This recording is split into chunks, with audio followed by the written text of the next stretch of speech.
Thank you for joining us for a very special episode of Beardy and the Beast. In this episode, we'll be discussing the Foggy Isle Film Festival with its very own Mistress of the Dark, Ashley Good. Foggy Isle Film Festival is a yearly film festival that has returned to in-person patronage this September 29th, 2022, and online September 30th, 2022. Event details and lineup are available at foggyislefilms.com. As always, we're available on many services with a full list available at beardyandthebeast.com. And my name is Drew. That hockey mask wearing dude over there is Dev. And of course, author, filmmaker, and festival host, Ashley. Hello. Mistress of the Dark makes it sound like, I don't know, the dark is cheating with me. I can't be witty right now. My brain is mush. You guys know why. It's really great to be back. It's nice to speak to adults. It's nice to be here. to be present, to be seen, to be appreciated. You know, I don't feel appreciated though because you didn't have me on your Cabin in the Woods episode. I was going to invite you for that, or alternatively Tucker and Dale. Yeah. But what's the best way to put it? We're the He-Man Women Haters Club. Someone didn't have enough time and had the time to record this podcast with us instead, so I don't know. She made her choice. Oh, yeah. No, that's fine. That's fine.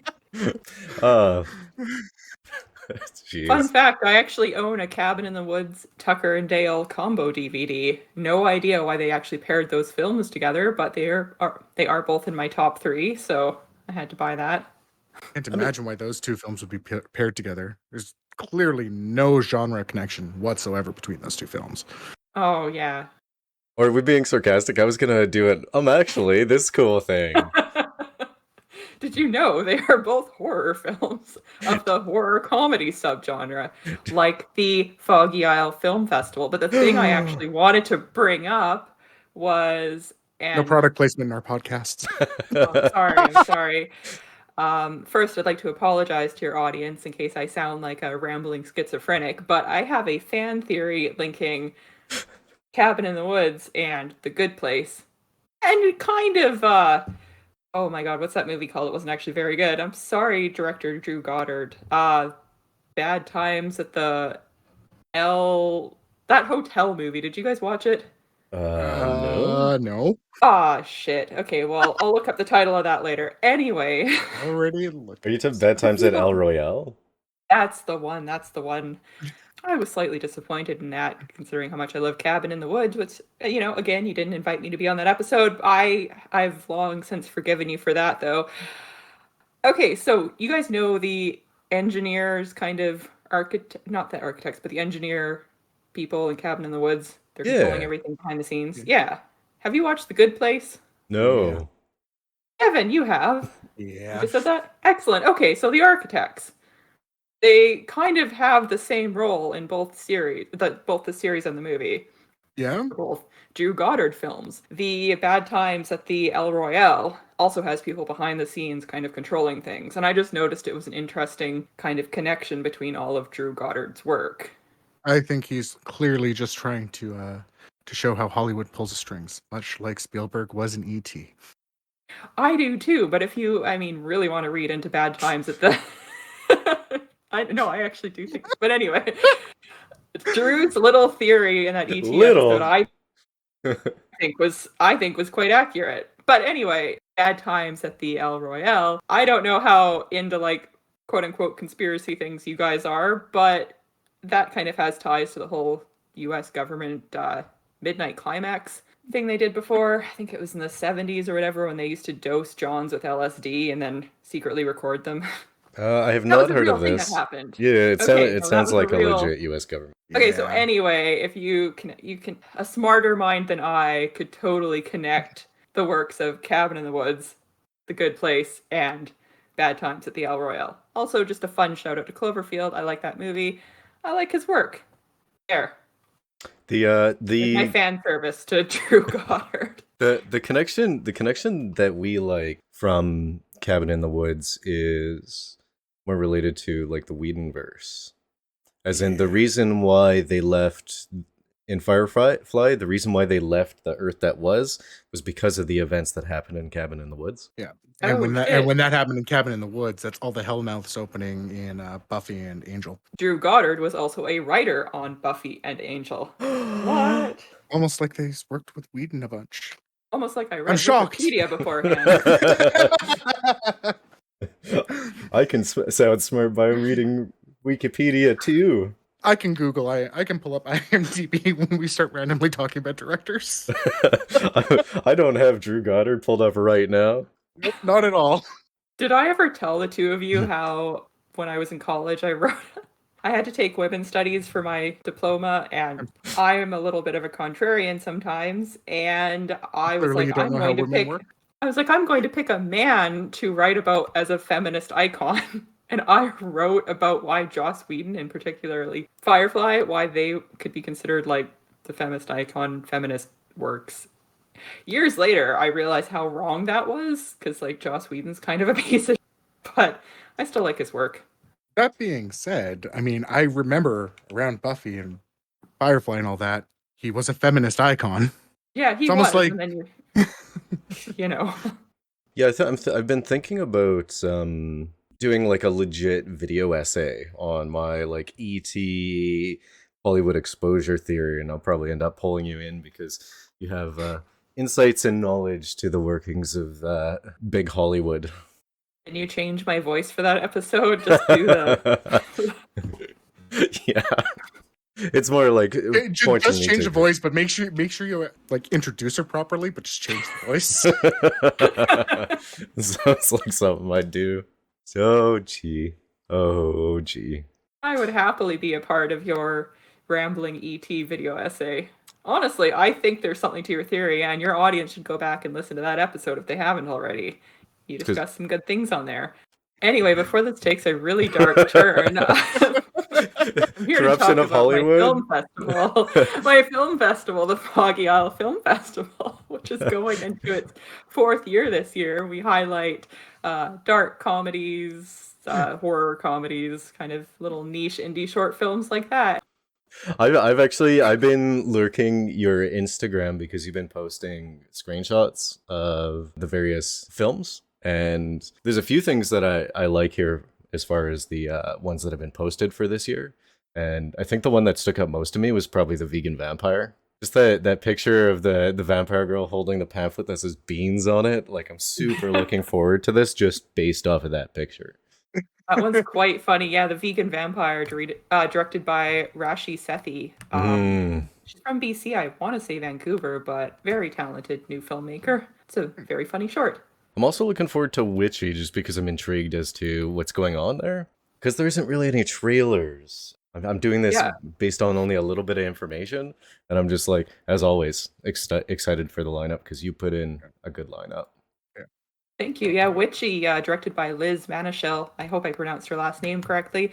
That's a great one. It actually has some pretty recognizable faces in it. I don't know if any of you would admit to watching The Big Bang Theory, but it has one of the supporting actors is in that. It's a very clever little short film.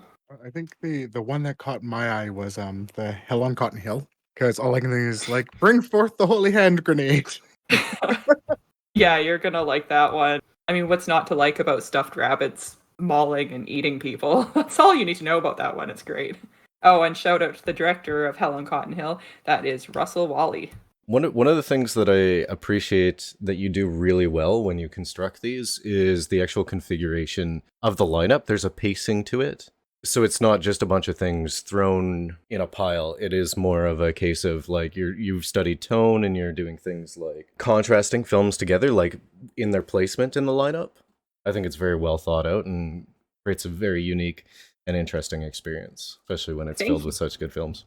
Thank you. I mean, much like Drew Goddard, I guess I enjoy the concept of controlling the crowd. But no, I've said this before, but it's a lot like programming or making a playlist. As you were pointing out, Drew, I try to program things so that there's a flow to it. I enjoy seeing audience reaction, so it's going to be really great to have the show come back live in person on September the 29th, and again online on September 30th for people that want to watch it online and they're not in Victoria. Yeah, I can't get out there this year. The individual selection, often wonder about that because like you've been on the other side of the coin when it comes to film festivals, right? As in like submitting pieces of work to various festivals. Is it just Yes. North America or is it like worldwide sort of thing that you've done? My films aren't really that well received, but they have had, I mean, some international viewership. I think I told the story before of Pity Party being panned through the German Amazon because for some reason they tagged it as a softcore porn. So I had all these German views where they watched like 2 minutes of the movie, and then it's like, I don't Were like you in a that. softcore porn? I have no idea why Amazon, like why the algorithm thought my movie was that. Also, I did a little short film, a Stephen King dollar baby a few years ago called In the Death Room, and I think I offended somebody. I had a message from somebody that was so upset with my take on it that they had to tell me that. But it actually has been watched by a few people in Spain, which is interesting. It's going to be featured in the Spanish magazine in a month. I guess Spain has a really big Stephen King following. Well, congratulations. Thank you. No, that's super exciting to get recognition for your films. I mean, Foggy Owl was the first festival that my work got into. Like, that's actually why I started the festival, because when you make horror comedies and kind of niche films, it's really hard to find an audience. One of the things that... Yeah. Hey, I don't put all of my things in there, but you know, honestly, one of the things that makes my cold dark heart, you know, grow 3 sizes bigger is seeing how happy a lot of these first-time filmmakers get when their films finally get programmed. So I Googled Foggy Isle the other day because I wanted to make sure, you know, there's nothing weird floating around out there. And I just loved seeing all of the past films that had screened, listing us on their website and saying, come check out our first ever screening at the Foggy Isle Film Festival, or like, oh my God, my film is finally accepted. And it's just, yeah, it's so cool to see that and to be able to support these really talented filmmakers that aren't otherwise finding an audience. And I've definitely seen that, like in my limited social media exposure, I've seen that like firsthand, people just like getting so super stoked for their first film festival, like featuring.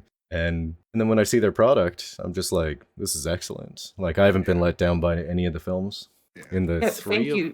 For 3 going into the 4th. Yeah. Yeah, they're all very high quality films. Obviously, we wouldn't program them if they weren't, so you would never know that a lot of these are by first-time filmmakers. We do have some bigger names as well, too. Shark is actually directed by Nash Edgerton out of Australia. He's done music videos for The Killers, a bunch of other large projects, and that one actually stars Rose Byrne, too, which is pretty cool. Yeah, I remember. So it's a mishmash of first-time filmmakers and like really established people that somehow find our festival and submit. And it's nice to have that mix, because having, you know, just a first-time filmmaker being in a festival where, you know, there's a short starring Will Sparrow like last year, that's pretty exciting, I would think. Thank you. I mean, the big thing we try to do with it is to make it, how should I put this? A lot of indie festivals are, I don't know, they're too quote unquote artsy, or they pander one way or another, but Foggy Isle is meant to be enjoyed by, you know, a lot of people. It's not meant to be super political or pushing a message. The selection process with this year's lineup was, do these films make you laugh? If so, it's probably going to get picked. I'll be honest, one of them is, I would call hyper violent, and the laugh comes at the very end. But I had a belly chuckle, so therefore I liked it, and it belongs in Foggy Isle. So I was actually going to ask how you do for your selection process. Yeah, we have a committee that watches over the films, and then we all talk about it. It's not just me doing it. They do have ultimate veto power if I'm trying to really push something that people don't like. Drew, do you remember the very first showing? Do not. It's been a while. Okay, well, we had one dramatic short programmed, and I put it between some comedies for shock value. It was called Happy Birthday. Beautifully shot, powerful, super gut-wrenchingly sad short about this little girl in war-torn, I can't remember if it was Iraq or Afghanistan. Thanks, U.S. government. But anyway, it was shot there. It's very well done. But it was so depressing that it felt like somebody vacuumed the enthusiasm out of the room, and it just became so uncomfortable. And then finally this one table just laughed. And it was the best feeling ever. And I had a bunch of people come up afterwards and say how much they actually liked that, and they enjoyed the jarring aspect of having it between the comedies, so that was well received. But the committee was like, yeah, maybe don't do that all the time. I remember that, and I was like sitting here being, because I was at a random table with all the other people who got to go in because they knew someone who knew someone. I was sitting here and I'm like, this is actually kind of silly and funny, but horribly depressing, and I want to laugh right now. And then that table did, and I was like, yes, vindication. I am only mostly a terrible person. And that's what I love about Foggy Isle, is just how it's grown almost entirely from word of mouth. Some viewers in Texas, we have some viewers in New York, and they've been having little viewing parties and everything, and it just started as this tiny thing out of Victoria. So it's really cool to be able to continue it this year, finally again in person, but also keeping the online show for the distant audience members. And I think that's great for outreach, especially because most of the people that I shill your stuff to and end up being in remote people. Like, You know, a lot of our viewers are in the States as well. So, I mean, especially when you have filmmakers from all over the place, you know, let's them bring their audience in too without necessarily having to come out to Victoria. all I know is it's really fun and it's a great time, and anyone local should definitely check it out. Anyone not local should check out the online portion. I don't think anyone will be disappointed, unless you hate me personally. Well, I try not to plaster your face on too many of the decorations at these events, so offended. When the biggest star you've ever worked with was in one of your short films, and their name is Drew, like, you got to use what you can to get your product out there. And you know what? And the one You're allowed to use my likeness for these purposes. in the one scene that was specifically called out for being horrible on IMDb because that person didn't get what I was doing. Really? Because that person said, and I remember this, I keep getting distracted by the guy in the back. Star of the movie. Stealing the show. Star of the movie. Oh, and I just want to add, for the people that do plan on attending the in-person show, you do need to buy your ticket in advance. We're not selling them at the door. Also, it is at a 19 plus venue, so you must be 19 plus for that. The online show, I mean, who am I to stop you from watching it? But I am saying it's an 18 plus show, as these films have not been rated. Except by me, and I haven't seen them, but they're rated awesome. Multiple thumbs up. Yeah, I think you two will really like this year's lineup. I'm looking forward to seeing it again. I don't know if that's a good or a bad thing, given the things that I've been proven to like and dislike from the Beauty and the Beast podcast. Like, we're generally fine as long as it's not your choice in film. Oh, Something, Little Hours. that's a great movie. What are you talking about? This is a fine piece of work. If you plan on screening another one of my top 3 favorite films and not inviting me on for the episode, please invite me back to watch Kiss Kiss Bang Bang. I think that's an underappreciated classic. I was just about to ask what the third film was. That's the trifecta of Ashley's favorite films. Oh God, I referred to myself in third person. That's just kind of person you are. A third person speaker person. Uh, We'll definitely bring you back. I realized Species also would have been a great one to have Ashley in or watching? Watching with us. So, spoiler alert, I did not like it. And because I'm a 30-something white woman, I'd also be down to discuss Mean Girls with you at any time. Oh, that's actually on our list. It's on the list. Party people. Well, thank you so much for joining us, Ashley, and talking about Foggy Isle Film Festival. And Thank you for having me on, and I'm sorry I triggered you guys a lot and made things go off the rails a little bit. I'm just surprised you didn't call us assholes on our own podcast. Well, I wouldn't do that. You're so kind for having me on. But if people want to learn more about the Foggy Isle Film Festival, taking place in person on September the 29th and online on September the 30th, they can go to foggyislefilms.com or follow us on Instagram at I'm doing the symbol with my hands, Foggy Isle Films. Yeah. I think they call that a snail in some cultures. Definitely check out the Foggy Isle Film Festival. And as always, this is Beardy and the Beast. We're available on many services. Full lineup or a full list can be found at beardyandthebeast.com. Like, subscribe, share, whatever the unique words are. Hit the bell. I don't know, 3 people who watch on YouTube. Fiend. Be nice. Clean up what I say.